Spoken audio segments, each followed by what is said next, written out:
The Guanches were the first known inhabitants of the Canary Islands off the coast of northwestern Africa, but their true origins have long been a mystery to archaeologists. They were accomplished astronomers, and for some, their mummification rituals link them to the ancient Egyptians, whilst for others, their legends suggest they could even be surviving inhabitants of Atlantis. New scientific evidence may have found the truth about these mysterious people. Recently, archaeological excavations revealed that the inhabitants of the Canary Island traded with Rome, and new DNA evidence has shed some light on the origins of the population. The Canary Islands are an autonomous community of Spain, consisting of an archipelago in the Atlantic Ocean, southwest of the Iberian Peninsula, and 76 miles off the coast of Morocco. The 8 main islands are Tenerife, Fuerteventura, Gran Canaria, Lanzarote, La Palma, La Gomera, El Hierro, and La Graciosa. The Canary Islands are volcanic islands and are essentially the peaks of a huge volcanic mountain range, now partially submerged. The first historical record of the islands so far discovered is from the 1st century Roman writer Pliny the Younger. An expedition to the islands was apparently sent by Juba II, the Roman client king of Numidia and Mauritania, in around 30 BC. Under the Roman Catholic Republic and Empire, Numidia consisted of a part of Africa north of the Sahara, corresponding roughly to the modern western Tunisia and eastern Algeria. It was during this expedition that the islands got their name of the Canary Islands because of the multitude of large dogs found there, the Roman word canis meaning dog. After the fall of the Roman Empire, we hear nothing of the islands for hundreds of years until around 1000 AD, when the Arabs landed and traded with the inhabitants of Gran Canaria. In 1150 AD, the Arab geographer Muhammad al-Idrisi compiled the first official account of the population of the islands, which consisted of short descriptions of sailors and traders' accounts of the time. During the 15th and 16th century, Spain and Portugal began colonizing the Americas and Africa, stopping off at the Canary Islands along the way. When they arrived on the Canary Islands, they encountered a culture that resembled the Neolithic cultures of prehistoric Europe. Complete Spanish conquest of the islands was completed in 1496, and they became a vital Spanish base on sea routes to the Americas. As a result of Spanish colonization, the diseases introduced by the European conquerors and the slave trade by the native Guanches of the island chain were decimated, losing much of their culture in the process. By the 19th century, the Canary Islanders had even lost their language, as it came to be replaced by Spanish. There are still, however, some reminders of the once thriving culture of the Guanches of the Canary Islands. The Guanches. The Guanches were the first known inhabitants of the Canary Islands, the indigenous people when the Spanish arrived there in the 15th century. They lived mainly in natural caves or occasionally built low stone huts and small fortifications. The Guanches lived off farming and herding, had a diet which included milk, goat, pork and fruits, and dressed mainly in goatskin leather tunics and vests made of plaited rushes.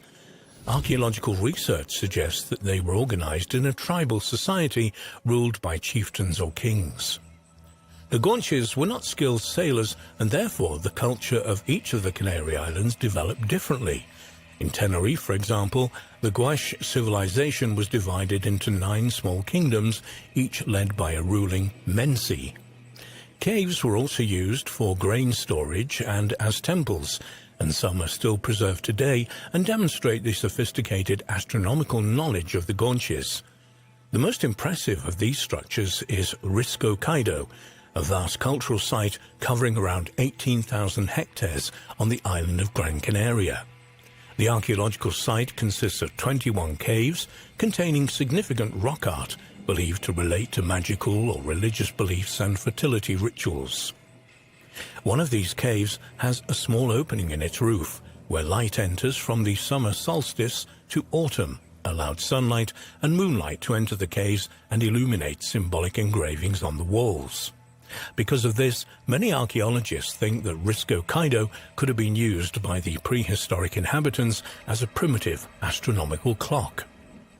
Over the years, there have been a number of finds made in the Canary Islands which suggested some sort of contact with the Roman world. In 1964, a Roman amphora, storage jar, was discovered in waters off Lanzarote, and since that time other examples have been found underwater. None, however, could be securely dated. A few years ago, however, excavations on the island of Lanzarote uncovered the first securely dated evidence of Roman trade with the islands. Investigations at the prehistoric settlement of El Belvedere yielded around 100 Roman pot shards, 9 pieces of metal and 1 piece of glass. The artifacts were found in archaeological levels which indicate that they dated between the 1st and 4th centuries AD. Legends of Atlantis and Ancient Egypt. There are numerous legends surrounding the native people of the Canary Islands. Some believe they were somehow related to the Celts, or perhaps even the Vikings. Others that the Guanches were descended from the inhabitants of the mythical land of Atlantis. In this theory, Cape Verde, the Azores, Madeira and the Canary Islands would be the remains of this legendary sunken continent. A more recent theory connects the first settlers of the Canary Islands with the Berber Canary tribe. The Guanches have also been linked to ancient Egyptians, perhaps as a colony of that civilization because of their habit of mummifying their dead. It is a fact that the Guanches used similar methods to the ancient Egyptians when preserving the remains of their high-ranking citizens. After the mummification process, the bodies were buried underground or inside caves.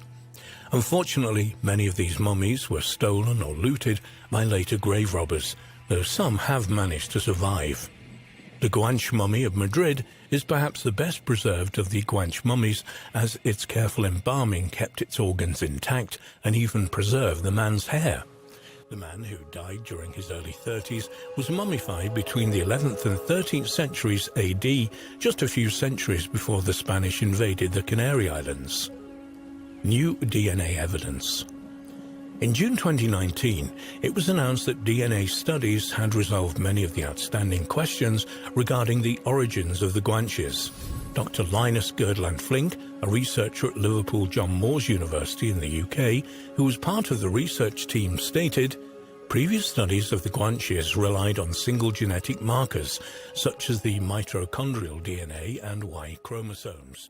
These markers often lack the analytical precision needed to resolve finer levels of population history. By sequencing autosomal DNA, we gained unique insights to the ancestry and origin of these populations." The researcher team generated the genome-wide sequence data and mitochondrial genomes from 11 Guanche individuals originating from archaeological sites in Gran Canaria and Tenerife. Leading author of the study, Dr. Ricardo Rodriguez Varela, a researcher at Stockholm University, explained the results of the team's fascinating study. By generating the first autosomal genetic data from these populations, we can conclusively demonstrate that the Guanches were most closely related to modern North Africans of Berber ancestry than to any other population we included for comparisons, supporting previous studies but adding more detail and nuance. The study was also able to show that the modern inhabitants of Gran Canaria inherited between 16 and 31% of their genomic ancestry from the Guanches. The Berbers spread throughout North Africa more than 3,000 years ago, occupying what is today the area from Libya to the Sahara. Rosa Friegel, a geneticist at La Laguna University, who took part in the research, said of the results, "Thanks to DNA analysis, we've been able to dispel the notion that the Guanches were practically Vikings, tall, blonde and blue-eyed. Everything indicates that they came from North Africa and were physically similar to the Berbers. White skin with a tendency to an olive complexion and brown eyes that could be light-colored in some cases." Clichés and legends notwithstanding, the ancient inhabitants of the Canary Islands were not so different from today's. But the question is, if the original inhabitants of the Canary Islands came from North Africa, how and when did they arrive? Archaeologists believe that there were two major migrations, the first around 2,500 years ago, and the second one at around the 1st century AD, when North Africa was part of the Roman Empire. They are believed to have made the crossing in relatively small vessels, although no remains of these have ever been found.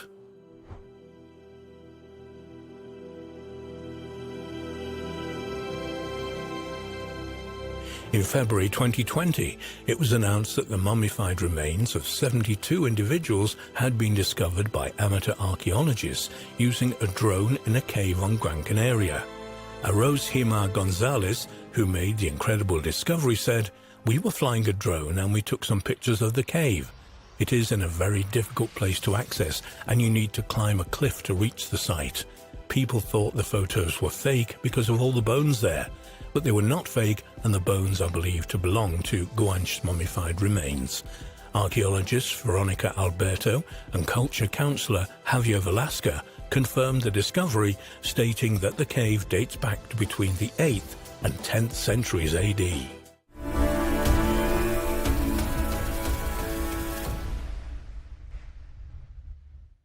A few years ago, newspapers all over the world carried the story that ancient history researcher Robert Sarmast has located the lost continent of Atlantis off the Mediterranean island of Cyprus. Sonar scanning apparently revealed man-made structures in the water around the island, 1 mile beneath sea level.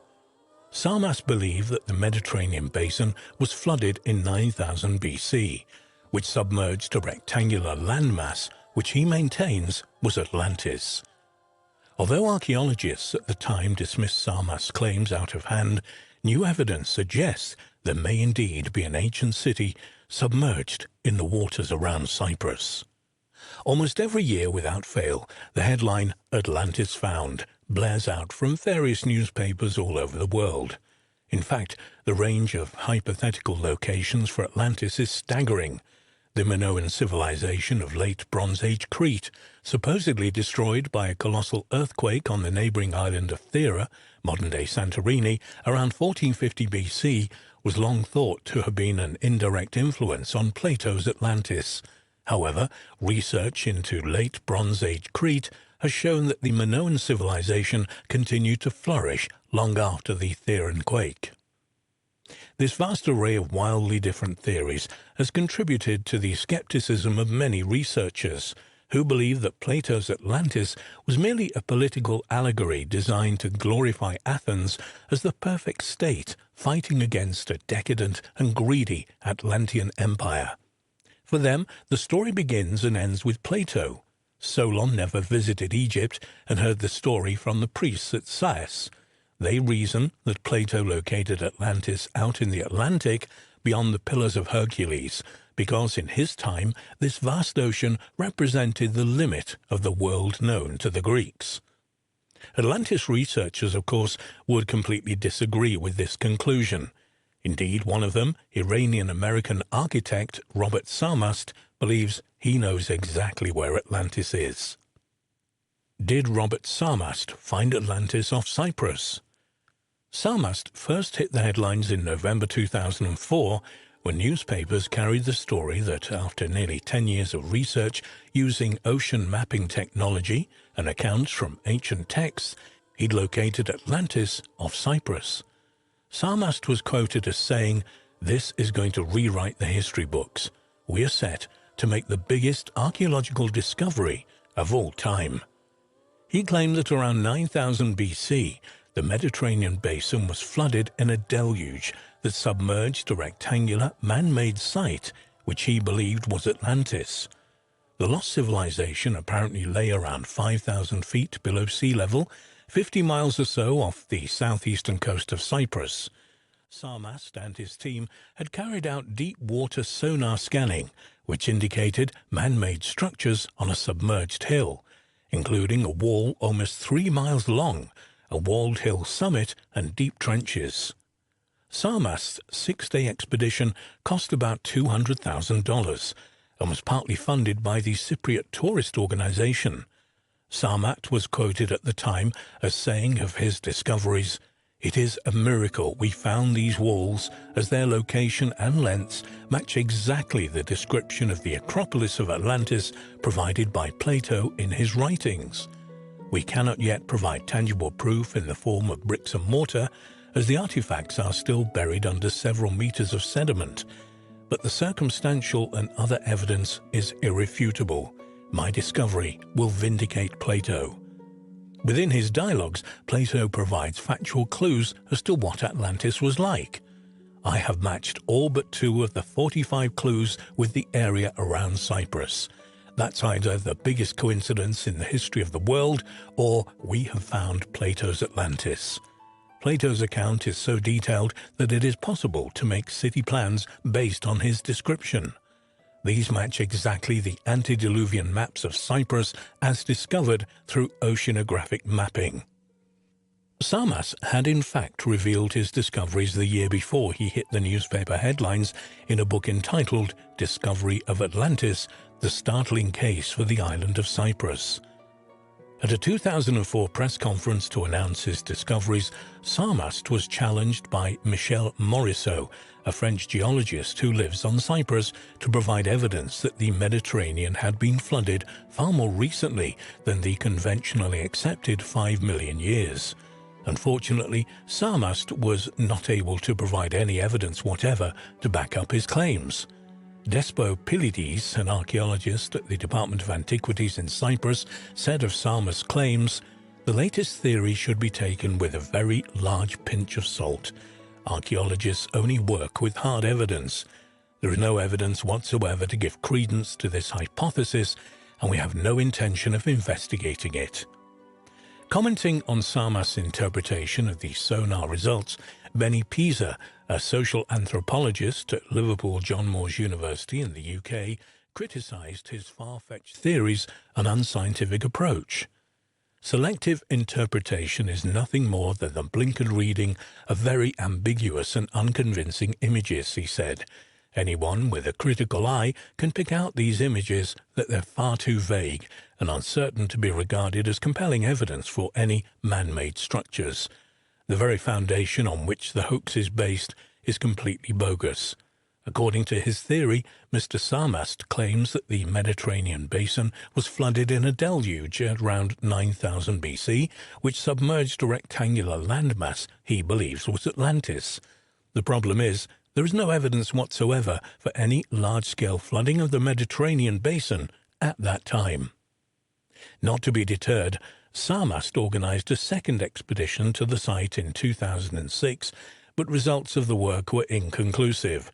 He returned to Cyprus in June 2011 to film a documentary in support of his Atlantis theory.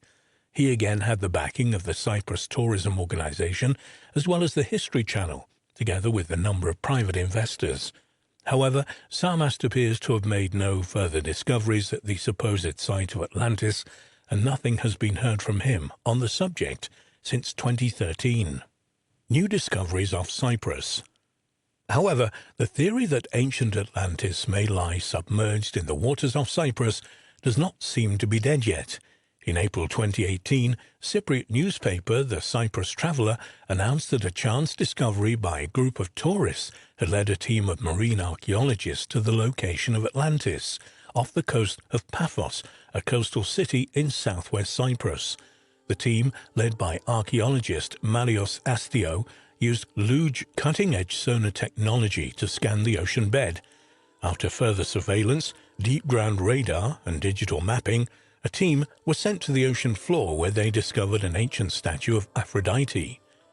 After extensive analysis, Professor Kostas Anotos from Cyprus University's Department of Antiquities authenticated the relic and confirmed that the extraordinary find was the first artifact that categorically proved that the great and wonderful empire of Atlantis was located off the coast of Paphos.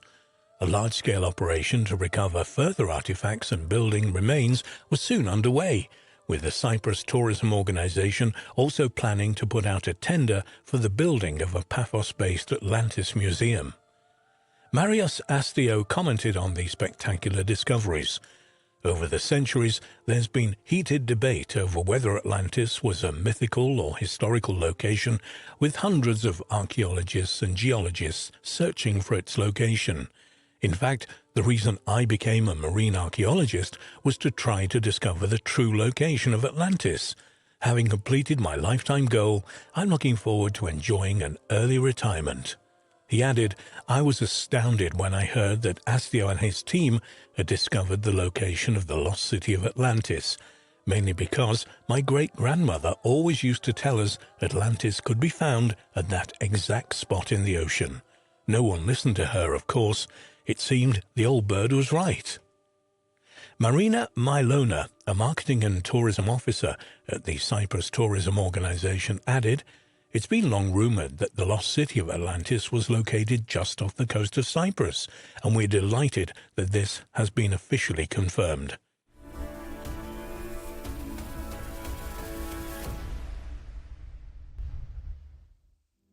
The ruins of a 2,500-year-old lost ancient civilization were recently found in a lake in Kyrgyzstan.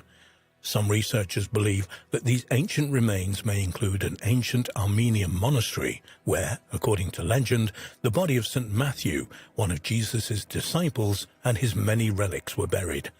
A number of Orthodox Christians have long believed that Matthew was finally laid to rest here long after his death. Since the 19th century, Russian scientists, archaeologists and researchers from the Kyrgyz Academy of Sciences have studied ancient relics around Issyk-Kul Hot Lake, one of the world's highest and deepest lakes, located in a valley in the high Central Asian mountains in the Republic of Kyrgyzstan. Issyk-Kul Lake is 113 miles long, up to 37 miles wide, and has an area of 2,408 square miles. It reaches 2,192 feet in depth.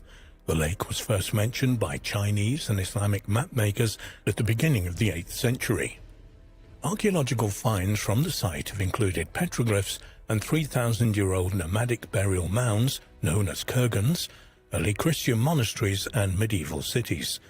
The lake has long held a fascination for researchers as divers have been exploring its depths since as long ago as the 1860s. There was a significant rise in the water level of the lake at the end of the 14th century and the beginning of the 15th. As a result of this, the remains of various ancient cultures were submerged, including Bronze Age settlements, Saki Usuni burial mounds of the 1st century BC, medieval towns and settlements, and Turkic monuments. Since 1985, Professor Vladimir Flosky, Vice President of the Kyrgyz Academy of Sciences, has been directing underwater surveys and excavations at Issyk-Kul, and in 2010 he joined forces with National Geographic to explore the extraordinary history of the lake. In September 2013, scientists and archaeologists from National Geographic began investigations at the lake. The team chose this site due to its position at an important location along the legendary Silk Road, with routes running along its shores.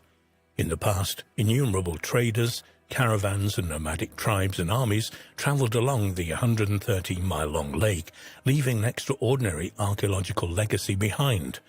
The Silk Road was an ancient trade route linking China with the West, along which goods and ideas were carried between the two great civilizations of Rome and China, and later between medieval European kingdoms and China. In the Middle Ages, the area surrounding the lake was fought over by two opposing lines of descendants from Genghis Khan, the Eastern Mongols and the city-dwelling Islamic Western Mongols.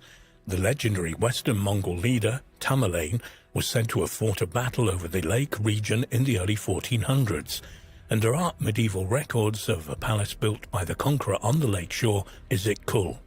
Some researchers believe it's the same structure as the 15th century palace near the town of Cholpon Ata, described by the medieval Arab historian Ibn Arab Sheikh. In December 2007, it was announced that Russian researchers had discovered important ancient remains of previously unknown culture beneath the lake. According to reports, Russian archaeologists discovered traces of a large city with an area of several square kilometers. In other words, it was a metropolis in its time. We also found Scythian burial mounds, eroded by waves over the centuries, and numerous well-preserved artifacts. Bronze battle axes, arrowheads, self-sharpening daggers, objects discarded by smiths, casting molds, and a faceted gold bar, which was a monetary unit of the time. In August of 2014, Russian news outlets published a story that divers from Tomsk State University had located another previously unknown ancient settlement beneath the lake, along with 200 artifacts. Perhaps the most fascinating find was a piece of large ceramic pot which had a stamp on it written in Armenian and Syrian scripts. This find may have been supporting evidence for the story that an Armenian monastery existed on this site in medieval times.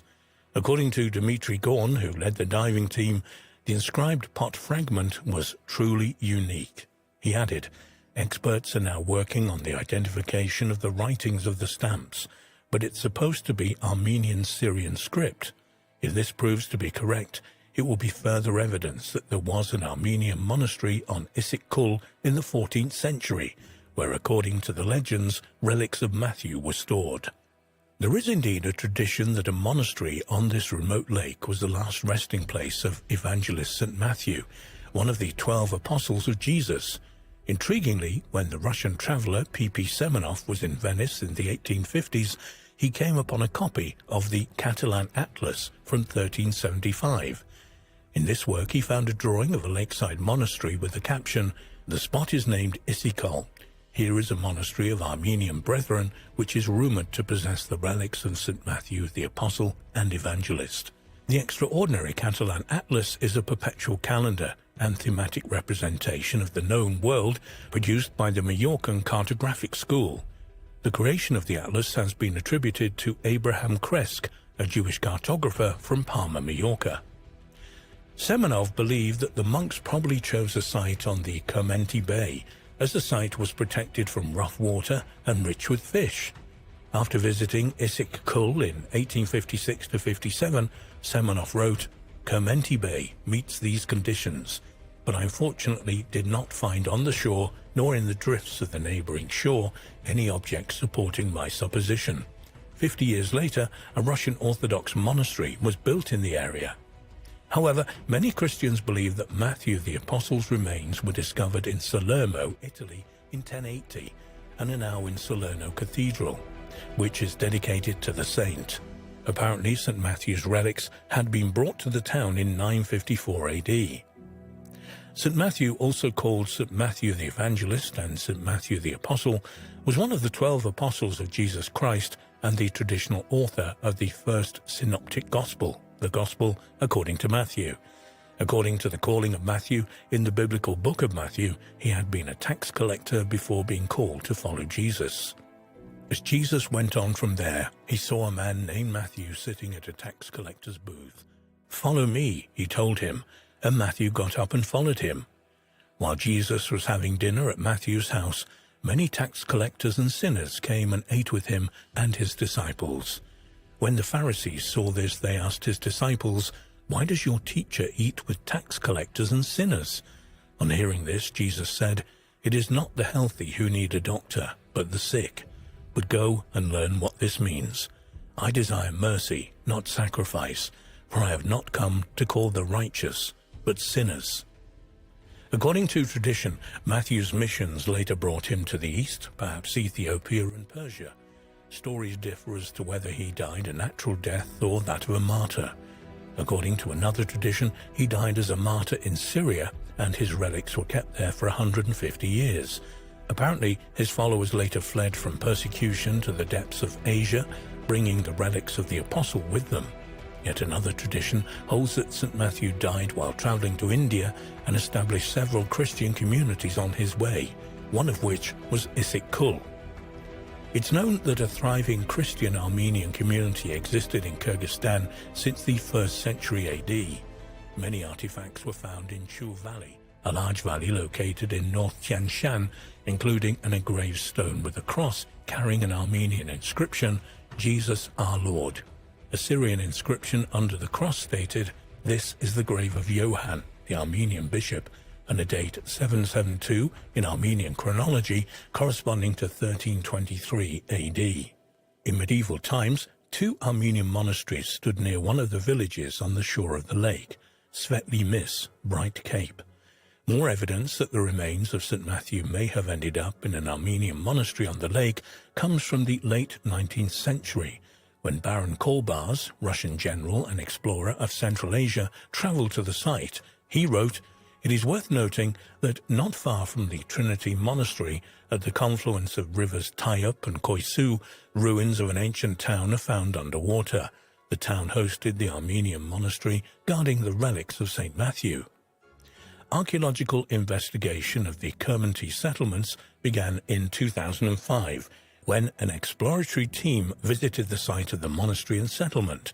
Finds from the area include bronze crosses, a signet ring with ornamentation, colored beads, and more than 24 crucifix necklaces. Only ongoing continuous archaeological expeditions and detailed historical research can solve the mysteries of Issyk Kul. Nevertheless, some people are convinced that this site is indeed the location of the lost Armenian monastery, and possibly the remains of St. Matthew.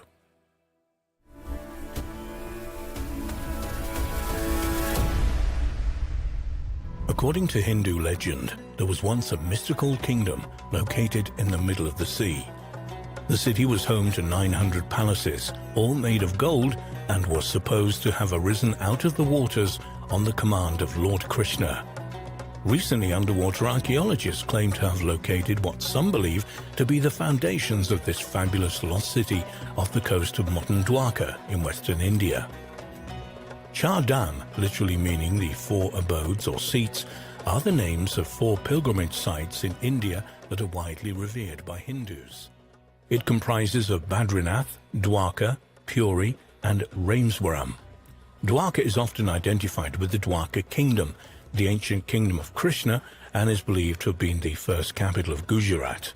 According to legend, Krishna founded the city in Gujarat's west coast after he defeated and killed his uncle Kansa at Mathura.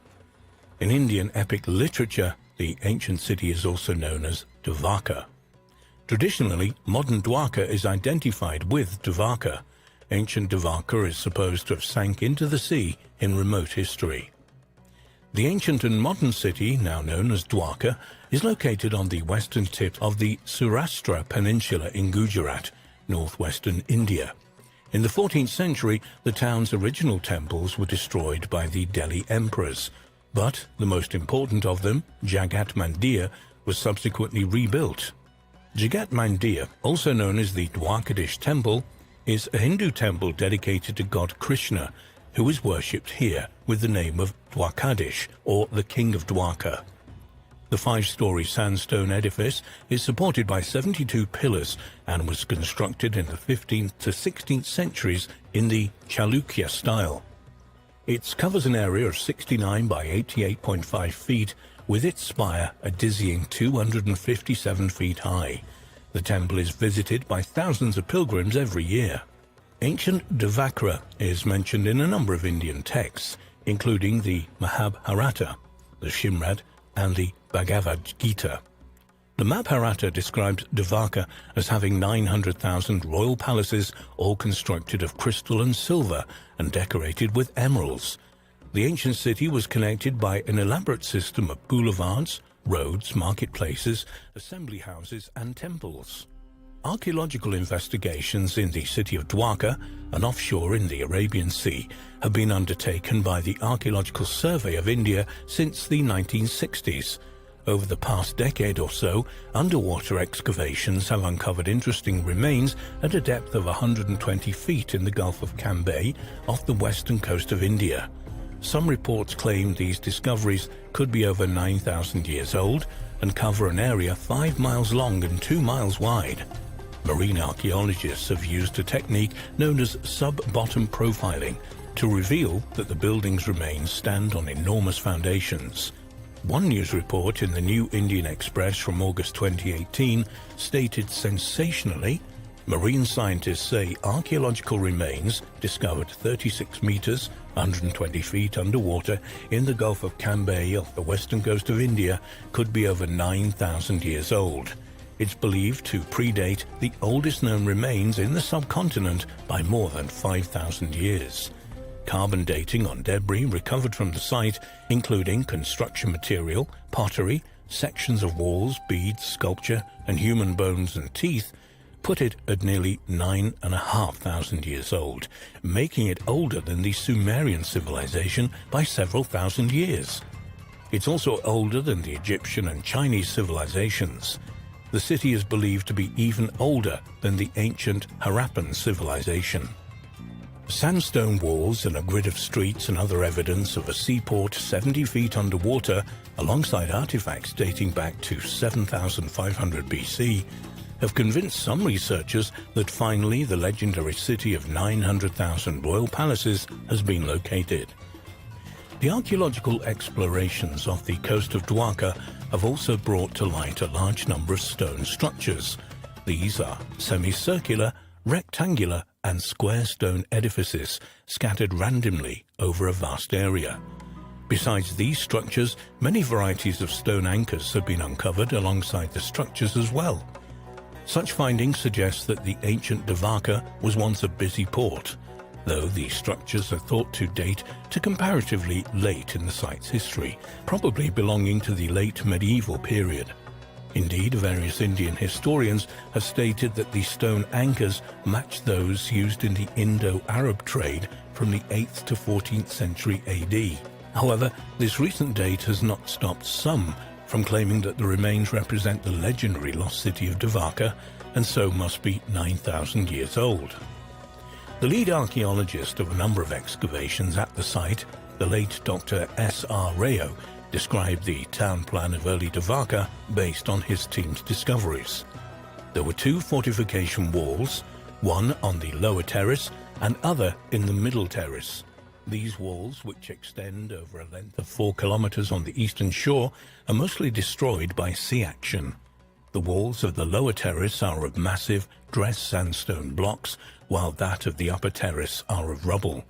The houses and other public buildings, built of smaller size stones within the enclosures, are all destroyed and leveled up by the encroachment of the sea. These structures lie at a depth of 7 to 10 meters below the present mean sea level, indicating a rise of 10 meters in sea level during the last 3,600 years. In the opinion of some researchers, the rise in sea level mentioned by Dr. Rao seems to indicate that ancient Dwarka was destroyed by a great flood. Indeed, for some archaeological proof of the existence of the Dwarka and its submergence, perhaps in the 2nd millennium BC, reflects the truth of the descriptions in the Mahabharata. For them, the finds would make the Mahabharata not merely a book of myths and legends, but to some extent a genuine account of past events. In September 2019, it seemed that final proof for the wonderful architectural achievements of ancient Dwarka have been discovered underwater off modern Dwarka. A Twitter user going by the name @JIKS shared 4 sensational photos showing ornately decorated underwater sculptures and structures, with one resembling a temple tower. There was a claim accompanying the image which stated, "Sri Krishna's Dwarka, the sunken city in Gujarat, as described in the Mahabharata. It is real, yet the Christian world says there is no proof." The tweet was retweeted over 1,500 times. However, subsequent research into the 4 images revealed the falseness of the claim. One image, showing the sculpture of a lion with its left paw resting on a ball, was traced to an underwater memorial reef near Key Biscayne in Miami, Florida. It is the largest man-made reef in the world and contains 2 statues of lions to mark the entrance to the site. It is a photo of one of these lions which was used on Twitter as proof of new discoveries from ancient Dwarka. The 3 other images were also traced to various other online sources, including various photoshopped composite images using various temple remains collected from all over the world. Consequently, it's obvious that the images used on Twitter have no connection whatsoever to ancient Dwarka. Indeed, the whole claim of a submerged civilization off the coast of Dwarka, dating back 9,000 years, rests on extremely shaky grounds. In the media accounts of the discoveries, the claim of the city being 9,000 years old is based entirely on one radiocarbon date from a single piece of wood. But this piece of wood could very easily have belonged to a tree that existed prior to these underwater remains. No other object from the excavations has actually been dated. Experts have pointed out that the area in which remains have been found has huge tidal movements which would have moved artifacts and even structures around, perhaps many miles from their original locations. Furthermore, many of these stone objects found seem to be geofacts rather than artifacts, that is, natural objects made by water and sand erosion. The argument that there's a submerged 9,000-year-old Dobraka in the area is based on the premise that a submerged coastal settlement could only have been built when sea levels were much lower, and therefore could only have been built before the end of the last ice age, around 10,000 years ago.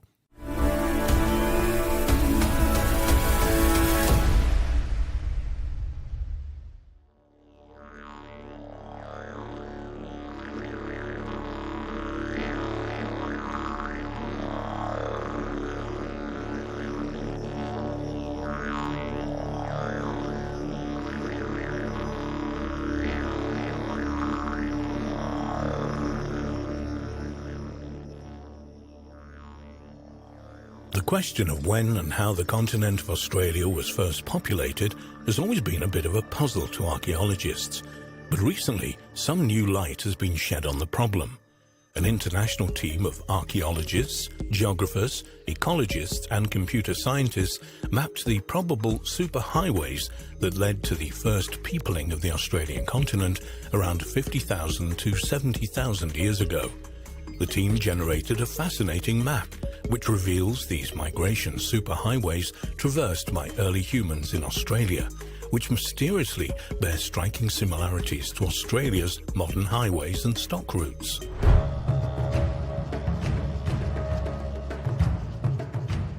Some researchers have also suggested a connection between these newly discovered superhighways and the mysterious Aboriginal dreaming tracks. Over the years, there have been many theories about where the indigenous ancestors first settled in Australia tens of thousands of years ago, but evidence for this activity is extremely scarce. Only a very small number of archaeological sites date from these early times when sea levels were much lower and northern Australia was joined by a land bridge to present-day southern New Guinea and eastern Indonesia, and people and animals were able to walk at various times across to Tasmania from the mainland. This megacontinent, known as Sahul, was 30% larger than Australia is today. One of these early archaeological sites was at the now dry Lake Mungo in western New South Wales. Here, in 1968, Earth scientist Jim Bowler uncovered the cremated remains of an Aboriginal woman in an eroding dune close to the shoreline of the lake. In 1974, the ancient remains of a man were found nearby. Both of these remains, now called Mungo Lady and Mungo Man, were found to date back to a staggering 40,000 years, thus doubling scientific estimates of how long Aboriginal people had lived in Australia. The amazing discoveries at Lake Mungo reveal that Aboriginal history stretched back at times so remote that the only humans in Europe were Neanderthals, and people had not yet reached America.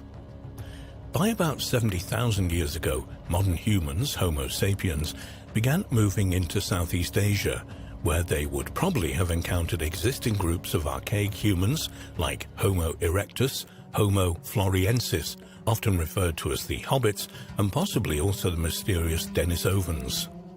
In May 2021, it was announced that researchers had used supercomputers to simulate 125 billion possible travel routes and reconstruct the most likely superhighways.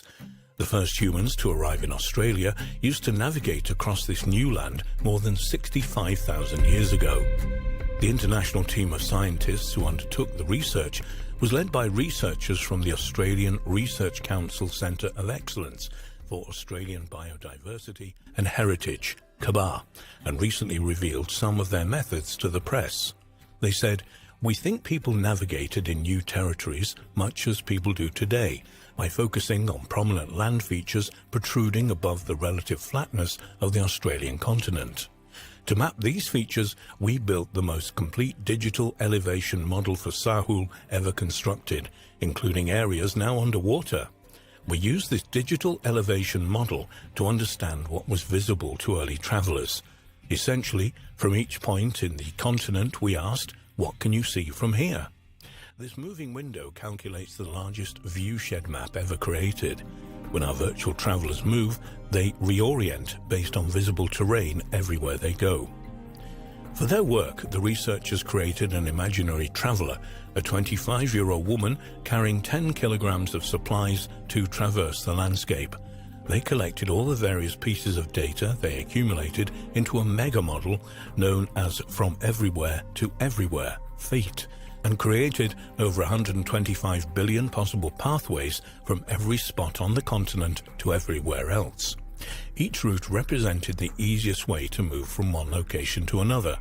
Obviously, the researchers could not possibly examine every path of the 125 billion pathways that they had created, so they reduced the number by comparing all plausible pathways with the distribution of the oldest known archaeological sites on the ancient continent, providing weighted possibilities for each path. This work produced a scale of pathways going from the most likely to the least likely chosen paths. The most likely pathways in the map above are what the researchers called the superhighways of the first indigenous populations on the continent. The team's conclusion, drawn from their computer-generated maps, is that the early populations spread across the now submerged wide plains on the western and eastern margins of the continent and through to the region that now forms the Gulf of Carpentaria, the large shallow sea which now connects Australia to New Guinea. The nagging question of whether there was evidence that anyone had actually used these computer-identified highways in the remote past was soon answered by their research. A large number of archaeological sites in Australia, known to be at least 35,000 years old, were located on or near these superhighways. And many tracks also coincided with ancient trade routes known from the oral histories of the indigenous people, or agreed with genetic and linguistic studies used to trace early human migrations. But these superhighways may well have been much more than routes used for the initial peopling of Sahul. A number of these superhighways identified by the research team follow well-known Aboriginal trade routes which cross the country. These include the route from Cape York to South Australia via Birdsville, used by traders of Pituri native tobacco, and the trade of Kimberley Baler shell into Central Australia. There are also obvious similarities between the researchers' map of ancient highways and the most common trading and stock routes used by early Europeans, which is not surprising as they followed established routes long used by the Aboriginal peoples. The researchers' groundbreaking work on these superhighways has impressed the archaeological community. Archaeologist Kyle Bokinski of the University of Montana, Missoula, said, "This is a really compelling illustration of the power of using these simulation techniques at a huge continental scale to understand how people navigate landscapes. It's impressive, extreme computing." One intriguing aspect of this new research is that it has revealed major routes that cut across several dry areas in Australia's centre and in the northeastern state of Queensland. The existence of paths in such locations would appear to challenge the long-held view that the earliest people on the continent avoided the deserts. Kabah Deputy Director, Distinguished Professor Sean Ulm from James Cook University, commented on the importance of the research team's work in revealing the significance of landscape to the native inhabitants of the continent. He said, "Australia is not only the driest, but also the flattest populated continent on Earth. Our research shows that prominent landscape features and water sources were critical for people to navigate and survive on the continent. In many Aboriginal societies, landscape features are believed to have been created by ancestral beings during the dreaming. Every ridgeline, hill, river, beach and water source is named, storied and inscribed into the very fabric of societies, emphasizing the intimate relationship between people and place. The landscape is literally woven into people's lives and their histories. It seems that these relationships between people and the country probably date back to the earliest peopling of the continent." This quote brings in a question of a connection between these newly revealed superhighways and Aboriginal dreaming tracks. To the Aborigine, a dreaming track or songline, as it is also known, is a route taken by ancestral heroes in the dream time, in which all Aboriginal culture has its roots and before which, in their minds, the Earth did not exist. As with the ancient superhighways, these mostly invisible paths or tracks usually connect Aboriginal sacred sites. In the Dreamtime, groups of ancestral beings journeyed across the land, performing mighty deeds and creating the living species and features of the desert landscape. The adventure of these ancestors, also referred to as totemic ancestors, are chronicled in sacred songs, stories, and rituals. These totemic ancestors also established the rules of Aboriginal religion, law, moral systems, and social life. In the mind of the Aborigine Dreamtime is a true record of how the landscape was formed, a landscape which is still inhabited by the spirits of their ancestor beings. By reenacting the myths in the Dreamtime in song, story, and ceremony, the Aborigines keep their ancestors' rules, beliefs, and relationships with the landscape alive.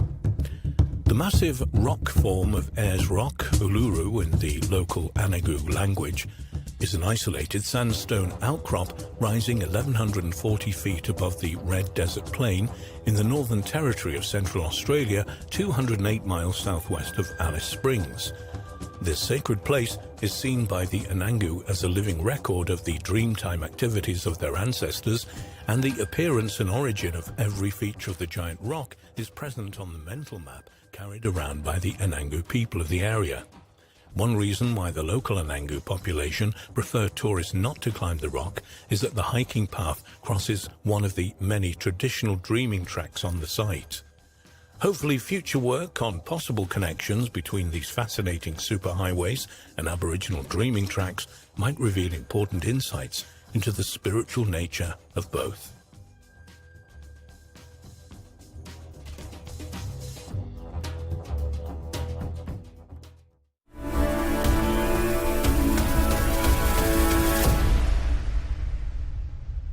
During the drought which resulted from the unusually hot summer of 2019, the shoreline of the Tagus River in central Spain receded, revealing a 6,000-year-old circular monument in the middle of the Valdecañas Reservoir. Known as the Dolmen of Guadalperal, this megalithic monument consists of more than 100 standing granite stones, some up to 6 feet tall, arranged in an 85-foot diameter circle. Some researchers believe that one of the stones in the monument has what may be the world's oldest map carved on it. But who built it, and what was it used for? The discovery of the monument. In 1963, a megalithic monument known as the Dolmen of Guadalperal, which stood on the banks of the Tagus River, disappeared under the water of the newly constructed reservoir northeast of Extremadura, a region of western Spain bordering Portugal on its western side. After the construction, only the tips of the largest megaliths were occasionally visible above the waterline. Surprisingly, there seems to be no outcry at the submergence of this ancient monument, certainly nowhere near the level of the reaction of archaeologists, historians, and the public if the government planned to do something similar today. But the Dolmen of Guadalperal is far from being the only ancient monument in Spain which has become submerged over the last few decades. Spanish archaeologist Primitiva Buena Ramirez commented that you couldn't believe how many authentic archaeological and historic gems are submerged under Spain's man-made lakes. Enrique Carrillo Cuenza, a researcher from the Spanish National Research Council, added, "We know dolmens submerged in reservoirs in other points of the Tagus, such as Guadancil, a few kilometers downstream from the Guadalperal. In 2019, it was revealed in the media that Spain's extremely dry summer had caused the waters of Valdecañas Reservoir to recede, uncovering the dolmen, which had largely been forgotten about by local inhabitants. Angel Castano, resident of a nearby village and president of a local history and cultural society, said of the discovery, "All my life, people have told me about the dolmen. I'd seen parts of it peeking out from the water before, but this is the first time I've seen it in full. It's spectacular because you can appreciate the entire complex for the first time in decades. We grew up hearing about the legend of the treasure hidden beneath the lake, and now we can finally get to view them. There certainly may have been treasures buried beneath the stones once upon a time, but for us now, the treasure are the stones themselves." Unfortunately, the submergence in water for so long has damaged parts of the monument. The engravings on one of the porous granite stones have eroded. Others show signs of erosion too and have fallen over or are already beginning to split. The dolmen had first been excavated between 1925 and 1927 by German archaeologist Hugo Obermeier, but it wasn't until 4 decades later that Obermeier's report on his excavations of the ancient structure was finally published. The excavations also uncovered artifacts thought to have been used by the builders of the monument, which suggested that they had lived nearby during its construction. The site would have been created over thousands of years using granite transported from kilometers away. Like Stonehenge, the megaliths formed a sun temple and burial ground. They seem to have a religious but also economic purpose, being at one of the few points of the river where it was possible to cross, so it was a sort of trading hub. The dolmen of the Guadalparal consists of about 140 granite boulders, the highest of which reach 6.6 feet in height, arranged in an 80-foot 5-diameter concentric circle. Archaeologists believe, like Castano, that the monument was probably used as both a temple and a cemetery between 4000 and 2500 BC. At an early stage in its development, the monument consisted of tall, upright stones known as menhirs, which were topped by horizontal slabs of stone to form an enclosed single-chambered tomb known as a dolmen. An engraved menhir stood at the structure's entrance. An ancient map. The engraved stone at the entrance of the dolmen of Guadalparal has become the source of much controversy in recent months. The stone bears an engraving of a human figure on one side and on the other a wavy symbol, which could represent a snake or perhaps the nearby Tagus River. Angel Castano believes the winding line on the stone represents what would have been the world's first map. He believes that the curves may correspond to the meanders of the Tagus River and may have been used as a guide to navigate it. The Tagus River is the longest river on the Iberian Peninsula, flowing 626 miles, generally in a western direction. Up until the Roman period, it's believed that the area where the dolmen of Guadalparal is located was the only natural ford on the river, hence its vital importance. Indeed, the presence of numerous ancient remains in the area testifies to this importance. The ancient Roman city of Augustobriga stood here, but like the dolmen of Guadalparal, was submerged by water in the early 1960s when the Valdecanachas reservoir was built. Other Extremadura dolmens. The region of Extremadura possesses many other prehistoric monuments, including dolmens extremely similar in design to that at Guadalparal. Indeed, there are 41 examples in a small area around the towns of Valencia de Alcantara and San Vicente de Alcantara in western Extremadura, close to the Portuguese border. Indeed, it contains the largest collection of dolmens in the Iberian Peninsula. 33 of these monuments are constructed in granite, while 8 were made using slate. The Dolmen del Melizo is located in the village of Asenya de la Borrega in the province of Cáceres in Spain. It's one of the only dolmens in Extremadura where the chamber is still covered by its original overhanging capstone. The granite slab dolmen has an oval chamber and consists of 8 supporting stones, some of which are unfortunately broken. But prehistoric dolmens are not confined to the Iberian Peninsula. They are found in a variety of places throughout the world. The highest concentration of dolmens is in northwest Europe, especially in Brittany, France, southwestern Scandinavia, Britain, Ireland, Belgium and the Netherlands. They are also known from parts of Africa and Asia. The dolmens of northwest Europe were built in the early Neolithic period, which began in Brittany about 5000 BC and in Britain, Ireland and southern Scandinavia about 4000 BC. The Breton word dolmen was originally used to describe a variety of megalithic monuments all over the world, but although there is considerable diversity in the monument types, they nevertheless share many common characteristics. All dolmens consist of a large capstone or capstones supported by a number of smaller, upright stones. This arrangement of stones creates an enclosed chamber area. Excavations have shown that the majority of dolmens were used for the burial of the dead. In some of these monuments, the remains of numerous people were discovered, mixed together in a communal deposit. Archaeologists believe these collections of bones may represent ancestral remains and that dolmens were not only burial sites but also primitive temples where the ancestors may have been venerated. One of the most puzzling aspects of the dolmens is the massive size of the stones, particularly the capstone or capstones used to construct them. For some reason, the builders chose the largest and heaviest stones they could find, the majority of which they dressed and shaped before putting them in place. How and why they did this is still a perplexing mystery to archaeologists. Unfortunately, the future of the dolmen of Guadalparal is still uncertain. Castano has organized a group of concerned local residents who are campaigning to have the stone monument moved to a site on dry land before the waters rise again. And they are lost for who knows how long and perhaps damaged beyond repair. Castano explained, "If we miss the chance, it could be years before they are revealed again. And the stones, which are granite and therefore porous, are already showing signs of erosion and cracking. So if we don't act now, it will be too late. It isn't a difficult thing to move them. We have machinery now to do that. Let's just hope that there is the political will to save them while we can." Castano and his group created an online petition to save the monument, which obtained over 44,000 signatures. However, the Spanish Ministries of Culture and Sport and Ecological Transition, along with a team from the University of Extremadura, decided that the transportation of the megaliths would damage the dolmen.